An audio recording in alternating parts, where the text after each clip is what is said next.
A paz do Senhor, irmãos. O tema do vídeo de hoje é falar, ouvir e praticar.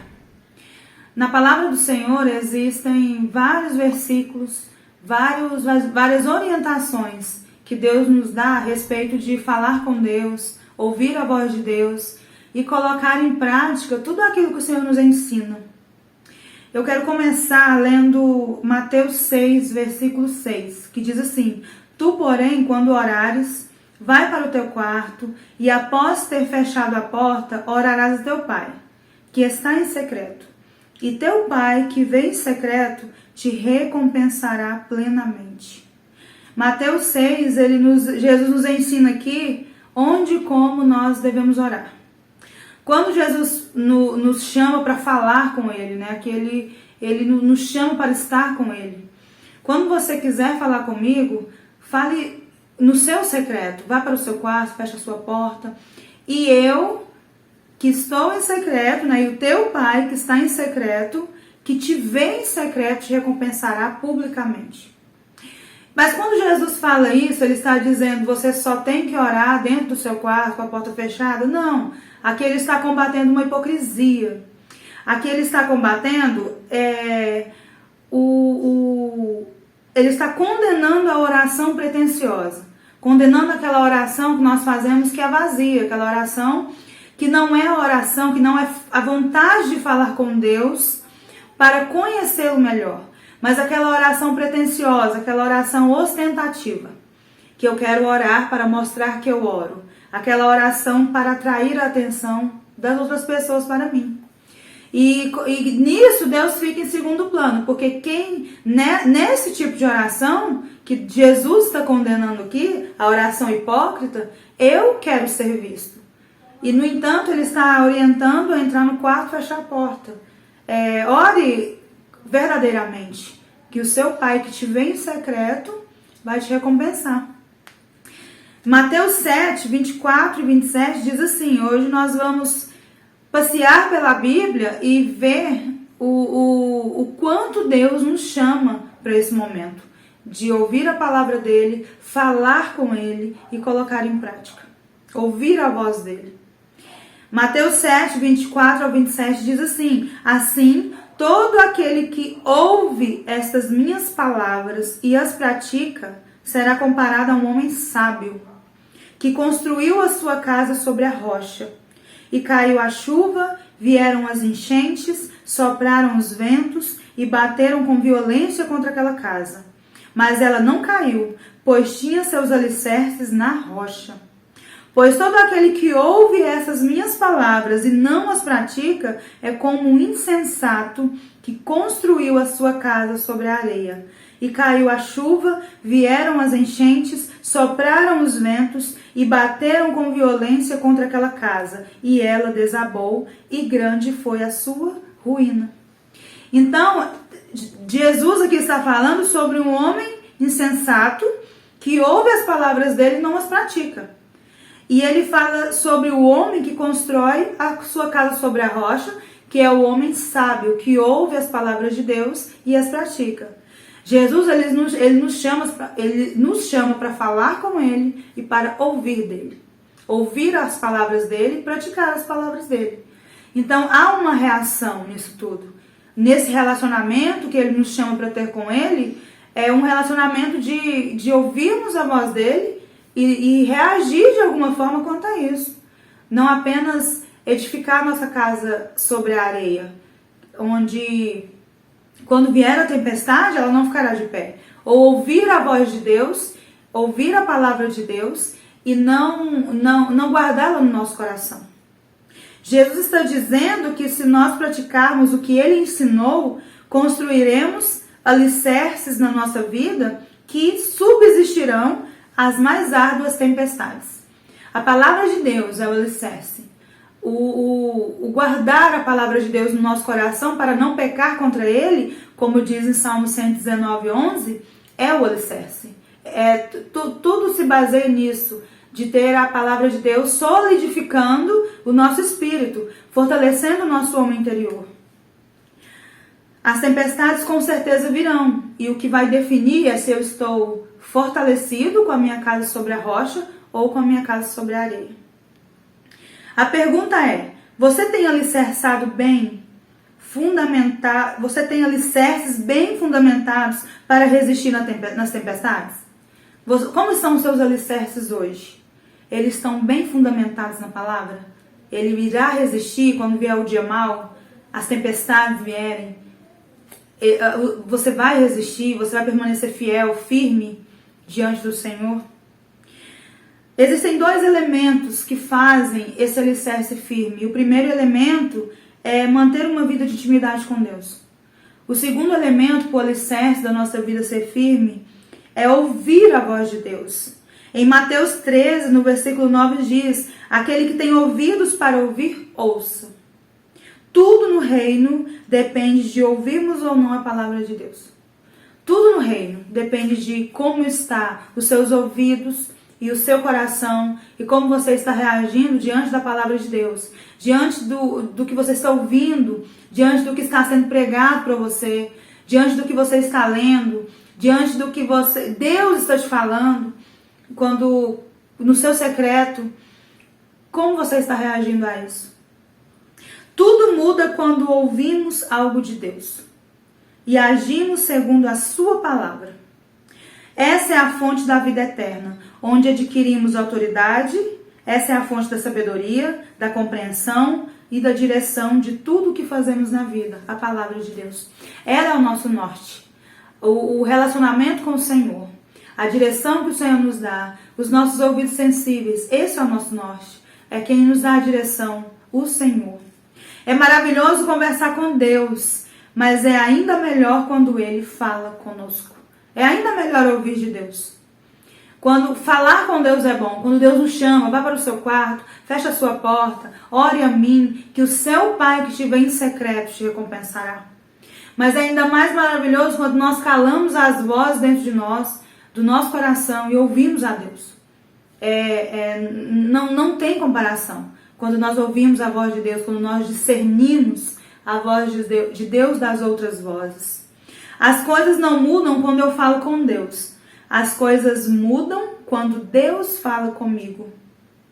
Quando eu falo, nada acontece. Quando Deus fala, o universo passa a existir. Portanto, o poder da oração se dá não em convencer a Deus sobre a minha agenda, mas em aguardar para ouvir a agenda dele. Então, quando eu falo, nada acontece. Mas quando eu ouço a voz de Deus, quando a palavra, né, onde tudo vem a existir, onde o que não é passa a ser, quando Deus fala, quando Deus dá ordem, quando Deus desata, quando Deus desembaraça, é quando tudo passa a existir. É quando eu não me importo tanto em mostrar a minha agenda para Deus, as coisas que eu preciso, as coisas que eu quero, mas quando eu me preocupo em saber a agenda dele sobre a minha vida, a saber o que ele quer, o que ele pensa. Quando eu paro, quando eu ouço de Deus, isso é mais importante. O Espírito Santo fala conosco, trazendo com precisão o significado do que lemos nas Escrituras. É o Espírito Santo que traz essa revelação. Ele traz de forma precisa para as nossas vidas a revelação das Escrituras. Por isso a importância de todo adorador ler a palavra, ter momentos com Deus na palavra, sentar, meditar na palavra, ter a palavra escondida no seu coração, pois Ele é o nosso Deus e nós somos o povo do seu pastoreio, o rebanho que Ele conduz. Salmo 95:7, versículos 8, a parte A do versículo. A parte A do versículo 8 diz: hoje, se vocês ouvirem sua voz, não endureçam o coração. Há uma condição. Está escrito se. Se você ouvir a voz de Deus, não endureça o coração. Se você ouvir a voz de Deus, se atente para o que Ele tem a te dizer, para o que Ele tem para a sua vida. Está escrito se, porque ouvir a voz de Deus é condicional. Eu só ouço a voz de Deus se eu calar as vozes do meu coração, se eu calar as outras vozes, se eu silenciar a minha voz. Eu só ouço a voz de Deus se eu silenciar as outras vozes, se eu me despreocupar das outras coisas e estar pronto para saber o que Deus quer me dizer. O inimigo quer nos fazer acreditar que nós não podemos ouvir a voz de Deus.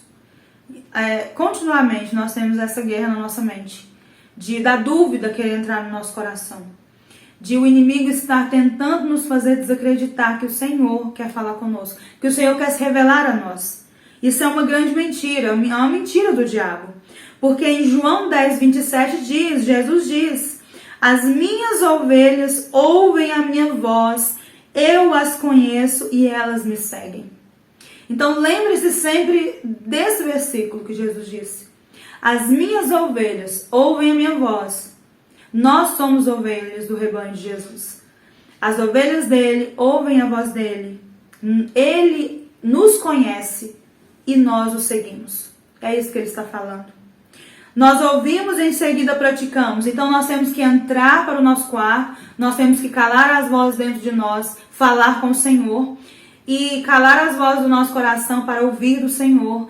E depois de ouvir do Senhor, reagir à voz dele. Como nós reagimos à voz do Senhor? Colocando em prática. Colocar em prática aquilo que ele nos diz. Mesmo se nós gostarmos da direção que ele nos deu ou não, mesmo se é o que nós esperamos ouvir de Deus, ou se é o que nós não esperávamos ouvir, nós precisamos colocar em prática, porque isso demonstra o nosso amor para com Deus. Em Tiago, capítulo 1, versículos 22 ao 25, diz assim: sede praticantes da palavra, e não simplesmente ouvintes, iludindo a vós mesmos. Porquanto, se alguém é ouvinte da palavra e não praticante, é semelhante a um homem que contempla o próprio rosto no espelho e depois de admirar a si mesmo, sai e logo se esquece da sua aparência. Porém, a pessoa que observa atentamente a lei perfeita, a lei da liberdade, a lei persevera, e nela persevera, não sendo ouvinte negligente, mas praticante zeloso, será muito feliz em tudo o que empreender. A palavra de Deus, ela nos faz promessas. A palavra de Deus, ela está nos dizendo o que acontecerá com a nossa vida se nós tivermos essa preocupação de colocar em prática aquilo que o Senhor nos diz. A palavra dele, os ensinamentos dele, os mandamentos dele. Aqui em Tiago 1 está dizendo que se eu for zeloso com a palavra de Deus, se eu não me esquecer dela como alguém que olha a sua aparência no espelho, logo sai da frente do espelho e esquece da sua aparência. Se eu guardar a palavra de Deus no meu coração, se eu me lembrar dela, se eu ser zeloso com ela, diligente com ela, eu serei muito feliz em tudo o que eu empreender. É uma consequência daqueles que são fiéis, que são guardados debaixo da palavra do Senhor, debaixo da mão do Senhor, debaixo da proteção do Senhor. Nós não podemos escutar a palavra de Deus e esquecer rapidamente. Nós temos que ser fiéis. Nós não podemos entrar culto, sair culto, escutar a palavra de Deus, escutar a pregação, sair e não colocar nada em prática. Sempre que eu ouço a palavra de Deus, sempre que eu paro, leio a Bíblia, paro para ouvir de Deus, sempre que eu vou ao culto, sempre que eu estou ali adorando junto com os irmãos, ouvindo a palavra, ouvindo a pregação, eu tenho que extrair daquele momento um ensinamento para eu colocar em prática na minha semana. Se eu começar a fazer isso, eu vou crescendo espiritualmente. Não é entrar diante de Deus, não é entrar na presença de Deus, diante do trono de Deus e sair dali sem colocar nada em prática. Eu preciso sempre colocar algo em prática. Algum ensinamento a palavra de Deus me deu naquele dia. Naquele dia que eu parei, adorei, naquele dia que eu parei, ouvi. A fé vem pelo ouvir. Quando a minha fé foi fortalecida, e algum ensinamento Deus teve para mim ali, alguma exortação, algo que eu preciso mudar, eu preciso colocar aquilo em prática. Senão, Tiago está nos comparando a alguém que vai diante do espelho, olha a sua aparência, sai diante do espelho e esquece. Como entrou no ouvido e saiu pelo outro, né? A palavra que foi pregada ali. Em Marcos 3, Marcos capítulo 3, versículos 33 ao 35, diz assim: Então, ele lhes respondeu com uma questão. Quem é minha mãe e meus irmãos? Aqui Jesus, ele está pregando no templo. E manda um chamado, porque a mãe dele estava chamando lá fora. E ele indaga. Então, ele respondeu com uma questão. Quem é a minha mãe ou meus irmãos? e repassando com o olhar a todos que estavam assentados ao seu redor, declarou: aqui estão minha mãe e meus irmãos. Pois qualquer pessoa que fizer a vontade de Deus, esse é meu irmão, irmã e mãe. Aqui Jesus falando. Como aquele que obedece, aquele que faz a vontade de Deus, como é chamado ao parentesco de Jesus, é da família de Deus. Jesus está afirmando isso aqui. A verdadeira satisfação de servir a Jesus é descoberta quando obedecemos radicalmente a Ele. Quando nós falamos em obediência, quando nós falamos em colocar a palavra de Deus em prática, obedecer a palavra dele, sempre soa algo duro, algo doloroso, algo ruim, né? Obedecer, matar meu ego. Mas é completamente ao contrário. Quando nós obedecemos a Deus, buscamos essa obediência radical e incondicional à palavra de Deus, nós descobrimos um relacionamento que, à medida que a gente vai obedecendo, à medida que vamos nos quebrantando e Deus vai se revelando, vai se tornando prazeroso obedecer mais. Porque a prova de amor de nosso para com Jesus é a obediência. Ele mesmo está falando. A prova de amor que Ele quer de nós. Quem ama a Jesus, obedece seus mandamentos. Ele fala isso. Primeiro nós sentamos e ouvimos. Depois nos levantamos e fazemos. Tem que ter um curso isso. A nossa vida tem que ter um curso, tem que ter tem que ter uma diretriz, tem que ter uma crescente. Primeiro a gente senta, aprende. Tem um momento de sentar, de falar, tem um momento de ouvir, tem um momento de levantar e fazer. Tem um momento de levantar e obedecer. Tem que ter, a gente não pode ficar estagnado, sempre no mesmo lugar, sempre cometendo os mesmos erros. Entra ano, sai ano. A nossa vida espiritual não deslancha, a nossa vida espiritual não cresce. Por quê? Porque nós precisamos não apenas falar, não apenas ouvir, mas nós precisamos falar, ouvir de Deus, levantar e fazer, levantar e obedecer, levantar e mudar a vida e dar um basta, e abandonar o pecado, e abandonar aquilo que desagrada ao Senhor. A chave está em ouvir e obedecer a Deus. A chave da comunhão com Deus, a chave da intimidade está em ouvir e obedecer a Deus. Traz benefícios profundos para a nossa vida, e eu quero listar 4 coisas que a obediência nos traz. 4 coisas que a obediência traz na nossa vida. A obediência libera para nós uma vida abundante. Em João 12, versículos 49 e 50, diz assim: porque eu não falei por mim mesmo, aqui Jesus falando, mas o Pai que me enviou, esse me deu o mandamento, quanto ao que dizer e como falar. Aqui Jesus se submeteu à vontade do Pai. Ele falando que o Pai o enviou e deu a ele tudo o que ele deveria dizer. E continua: e sei que o seu mandamento é vida eterna. Aquilo, pois, que eu falo exatamente como o Pai me ordenou. A vida abundante. Que esse meu mandamento, esse me deu o mandamento, quanto ao que dizer e como falar. E sei que o seu mandamento, o mandamento do Pai, é a vida eterna. Aqui Jesus falando. A vida que está em Deus flui para nós mediante obediência. Se nós obedecermos a Deus, a vida que está nele, a vida abundante é liberada sobre nós. Então, quem obedece a Deus é liberado sobre ele vida abundante. Mesmo se está passando por tempestades, a sua casa está firmada sobre a rocha. Mesmo que está com o coração doente diante das lutas, há uma vida abundante. Há um contentamento que só quem conhece Deus verdadeiramente tem. Esse contentamento da vida, de estar com Deus, de conhecer a Deus. Isso é a vida abundante. Isso é uma vida próspera que Ele tem para nós. A segunda coisa que a obediência libera para nós, a obediência nos faz contemplar a Deus. Em Isaías 66, versículo 2 diz: ora, não foram as minhas próprias mãos que criaram o que existe, e só assim tudo o que há veio a existir? Indaga Yahvé ao Senhor: darei, pois, minha atenção e estima a este, ao humilde e arrependido de espírito, que dedica seu amor reverente à minha palavra. Olha que poderoso que o Senhor libera para aquele que obedece a tua palavra.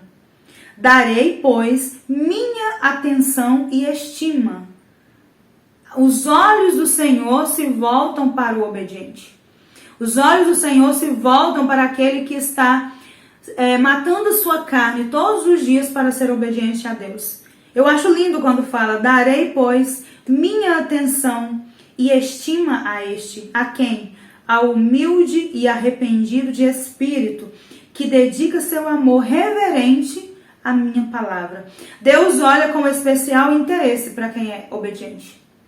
A terceira coisa que é liberada para quem é obediente é que a obediência gera maior intimidade. Obediência automaticamente gera intimidade com Deus. Se você decide obedecer, se você decide obedecer a Deus, se afastar de tudo aquilo que desagrada ao Senhor, automaticamente é uma consequência a intimidade com Deus. Uma das afirmações mais poderosas que eu acho está em João 14, 21. Uma das afirmações que Jesus fez e que é a prova de que falar que ama a Deus, falar que ama Jesus, não é só de palavras. Diz assim em João 14, 21. Aquele que tem os meus mandamentos e obedece a eles, esse é o que me ama. Não tem meio termo aqui, não tem uma outra opção. Você ama a Deus? Eu amo a Deus. Sim, eu amo a Deus. Então obedeça. Porque a única prova de amor que Deus reconhece é a obediência. Aqui Jesus está falando. Aquele que tem os meus mandamentos e obedece a eles, esse é o que me ama. E aquele que me ama será amado por meu Pai, e eu também o amarei e me revelarei a ele. Quem não quer ver o Senhor? Quem não quer ver Deus se revelando dia após dia, nos mostrando os segredos dele, revelando ao nosso coração a sua pessoa, o Espírito Santo trabalhando em nós? Consequência da obediência. Se você ama a Deus, a prova de amor é a obediência à palavra dele. A obediência faz Deus liberar para nós informações sobre si mesmo. E nosso coração fica cheio de zelo por essa intimidade e proximidade. Por isso que a obediência ela não é algo ruim, é um fardo. A obediência, eu vou ter que largar aquilo que eu gosto. Existe algo melhor do que a presença de Deus? Do que Deus se revelar, do que Deus se mostrar, do que Deus ele nos liberar para nós informações sobre si mesmo. Não há nada mais precioso. E em quarto lugar, a obediência cria alicerces inabaláveis. A obediência fortalece o nosso homem interior. A obediência, ela cria alicerces que a nossa casa será edificada sobre a rocha. As tempestades vêm tanto para os que praticam as palavras de Jesus, quanto para os que não praticam. Todo ser humano passa por momentos difíceis, todo ser humano passa por tempestades. Ninguém fica imune aos tempos difíceis. A única questão é, você sobreviverá? Seus alicerces estão sólidos o suficiente? Então a diferença de quem obedece para o que não obedece é que o que obedece, os alicerces dele são sólidos. Ele sobrevive, ele sai das batalhas, ele entra em uma batalha, ele sai de outra batalha, entra em uma batalha e os alicerces dele estão firmes. Ele está firmado sobre a rocha. Assim, todo aquele que ouve essas minhas palavras e as pratica, e será comparado a um homem sábio que construiu a sua casa sobre a rocha, como nós dizemos lá no início. Todos aqueles que são obedientes a Deus estão preparados para tempestades. Todos. Todos aqueles que são obedientes a Deus, eles sabem em quem tem crido. Eles sabem que Deus é Deus Redentor, Deus que nos fortalece, Deus que pega na nossa mão para atravessar a tempestade. Em Isaías 48, versículo 18 diz: se tivesses dado atenção aos meus mandamentos e princípios, então seria a tua paz como um rio calmo e a tua justiça como as brancas e fortes ondas do mar. Lindo esse versículo. Aqui Deus falando para o povo: ah, se tivesses dado atenção aos meus mandamentos e princípios. Quem é obediente não tenta dar a Deus uma ideia melhor. Quem é obediente obedece, não questiona. Quem é obediente não tenta dar a Deus uma ideia melhor. Quem é obediente não reclama dizendo que a tarefa é estúpida, a tarefa que Deus te deu, a direção que Deus te deu naquele momento, você não tenta lutar contra ela. O obediente não fica indeciso se está com vontade de obedecer imediatamente. Deus, ele me mandou eu largar o pecado. Deus, ele me mandou largar uma prática. Deus, ele me mandou fazer isso. Deus, ele me mandou fazer aquilo. O obediente, ele não fica pensando, eu vou fazer ou não. Ele faz, ele obedece. O obediente, ele não decide se a tarefa está enquadrada em seu padrão de dignidade para executá-la. Então, se Deus mandou, eu faço. Eu não fico pensando, não tenho que ficar pensando se vai afetar a minha dignidade, se vai me rebaixar, se vai ferir o meu ego, se vai ferir o que eu acho, o que eu penso, o que eu desejo, o meu padrão de dignidade, né? Quando Deus manda eu fazer algo, eu não tenho que encaixar a vontade de Deus no meu padrão de dignidade. Eu tenho que fazer. Mesmo que aquilo por um momento me quebre, mesmo que aquilo por um momento arranque de mim aquilo que Deus não gosta. A obediência é sempre a melhor escolha. Nós precisamos apenas obedecer. Quanto mais nós nos aproximamos de Deus, mais obedientes nos tornamos. Que você escreva essa palavra, guarde essa palavra no seu coração. Quanto mais obediente você se torna, mais você se aproxima de Deus. E quanto mais você se aproxima de Deus, mais obediente você se torna. Que Deus abençoe e guarde seu coração. Fala, povo de Deus! Já estão disponíveis as nossas xícaras personalizadas. Os que se interessarem, deixem um eu quero nos comentários do vídeo abaixo que logo a gente entra em contato.